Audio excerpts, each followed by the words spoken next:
Sid Patel here, CEO of Beverage Trade Network and USATT Trade Testing. We're live from Chicago here. I have Tim here, Vice President Sales from Romano Beverage here, and we're going to really touch base on the subject of sales. Tim, thanks for joining me here. Of course. Great presentation out there. I'm going to break it down further into managing a sales team. Mm-hmm. I think, as you said, we're just finding it hard to drive performance out of people, mainly because the generations are changing, the shifts are changing, maybe workplace balance is coming, and on the other side, the pressures on us as managers and bosses are growing, right? Mm-hmm. So there is a big disconnect happening. Like our teams becoming soft and managers taking more and more load, right? So how are you playing this game? Or are you still always find like 20% of your people are doing 80% of your job and 80 are like you can live Yeah, with I mean that's a really good topic of discussion. First thing I would say is that yes, we have a generation now that are looking at the business world differently, right? A lot of people, and this is what I spoke about in my presentation, they want to feel valued within the company, and they want to be a part of a team. At least when I started in the industry, it was all about being that guy in the streets is going and doing everything independently. Now people want to feel connected. They want to feel a part of something bigger than just their individual self. Okay. The other piece of it too, which you spoke about, is that other aspect outside of the business world. Yeah. So whether it's fitness, whether it's health, whether it's part of some organizations, the education piece is big too.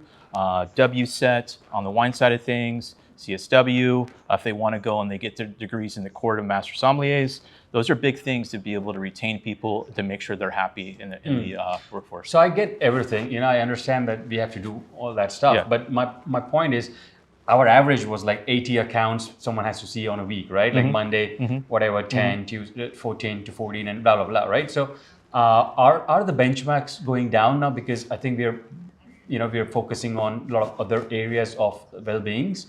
So have that 80 accounts a week route changed to 60? What's going on with our productivity? Yeah, I don't think so. I think that the times have changed a little bit. In the past, it was an earlier to getting done maybe around 5 or 6. Okay. The time has shifted to where a lot of the sales reps are starting 10, 11 o'clock and finishing till the wee hours of the night. Like 7, 8-ish? Yes. And we found that a lot of people, especially in the on-premise world, get a lot of their business done after hours. So to whether they're sitting at the bar, they're able to grab that somm that's got a little bit of a downtime, talk about a product, grab a drink with them. That works a lot in the on-premise now, what we're seeing. So let's give us some examples. You manage team, right? So you have people issues, and we're in the business of people, and it's okay, for people to be bringing your issues to them, because ultimately it's their emotions you have to manage. Give me like 5 or 6 great examples of an actual case which you can think of in the last couple of weeks that, all right, just you don't have to say the names, but hey, this person's, when I said, why did you not visit? They said, oh, because my aunt had something or whatever. Give me some scenarios on how you handle that, or, you control your emotions, but still you had to make sure that you empathetically solve that and you actually put them back to work again, right? Yeah. So a good example on that is we had someone that wanted to take vacation. And for us, this is a very, very valuable time in the industry. O&D, you hear that around the industry. Yeah. This is the go time. So someone wanted to take vacation, and we were able to sit down with that particular rep, talk through how important this time is, and let's find a common ground, right? If it's an important event or something you need to do, instead of taking a week, can you take a couple of days off and then come back and still be able to get your work done? So that kind of conversation happens. I'm not the type of individual or manager that's going to go ahead and say, no, you can't go if it's an important thing, but let's meet halfway, right? Let's kind of find a common ground. It's usually what I do. So I'll throw in a couple of, maybe I'll act as your team member. Yeah. I'll throw in a couple of things, and I want to see how you're going to manage me. Okay. Right?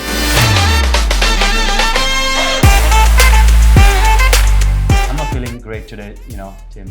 Can I just work from the office? What is going on? Just I'm not in the mood. Why don't you meet me at the office? I'd like to talk a little bit more with you about that and what you're going to kind of do today. That retailer, is just a-hole. I don't want to go there. I think we're done with that. Okay, what happened with the retailer? Whatever, they just are rude, and they're. I think I'm not going there. In that account, you can send anyone else in. Let's take it out of my route. What I'll do is I will go with your direct district manager. We'll talk to that retailer and try to find out what happened. After that, we'll come back to you and then see if we can go in together and talk to the retailer and make sure this works. Okay.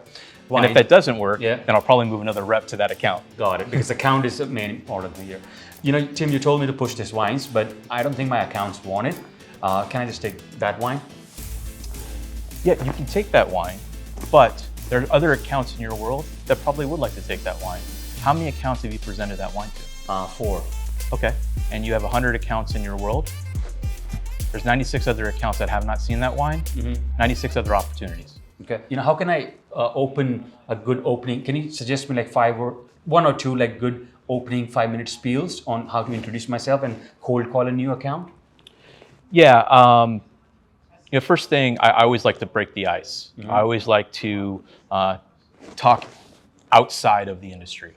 Talk about what they did. If it's a Monday or a Tuesday, they have a great weekend, what they did on the weekend. Try to find that common ground, right? Break the ice. After that, I go into what are the needs of the individual.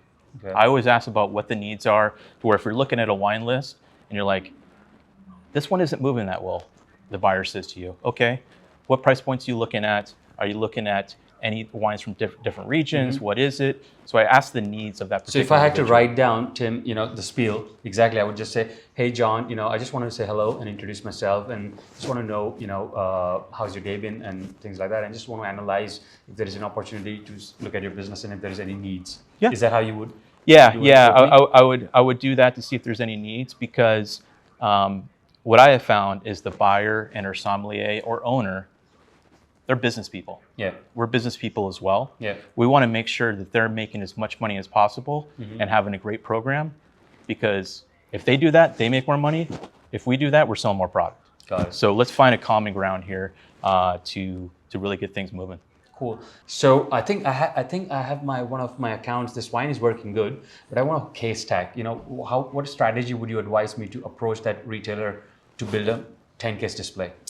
So I would first survey the store. Okay. I would survey the store, and I'd kind of look at the way that the people in the store are moving, or the flow of the store, we like to call it.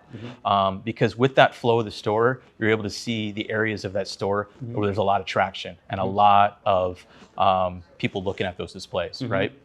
Once you target that and you look at the flow and you say, I want this spot right here, but a competitor is in that location, simply ask the buyer, how well is that doing for you?